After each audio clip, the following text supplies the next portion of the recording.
नमस्कार प्रणाम। हम भोजपुरी का टुनटुन यादव और बड़ी ही खुशी की बात है कि बहुत जल्द एक भोजपुरी में न्यूज़ चैनल खुला है और जिस चैनल का नाम है हेडलाइन भोजपुरी। उस चैनल से कंटिन्यू मेरा इंटरव्यू आएगा। तो आप लोग उस चैनल को इतना प्यार आशीर्वाद दीजिए, इतना प्यार आशीर्वाद दीजिए कि चैनल का सब्सक्राइबर बहुत जल्द लाख मिलियन में पहुँचे और वो मेरा अपना ही चैनल है। तो आप सब यही मेरे भैया है और इन्हीं का चैनल है।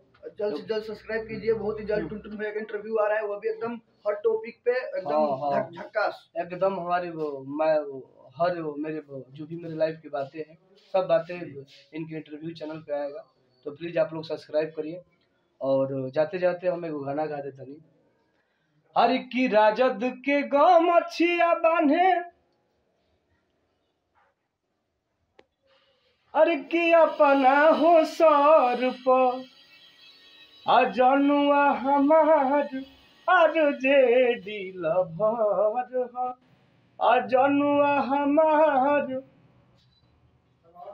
जय तेजस्वी। आप इसी तरह हमारे साथ तेजस्वी लभर। तो प्लीज आप लोग इस चैनल को सब्सक्राइब करिए और ढेर सारा प्यार आशीर्वाद दीजिए। Love you.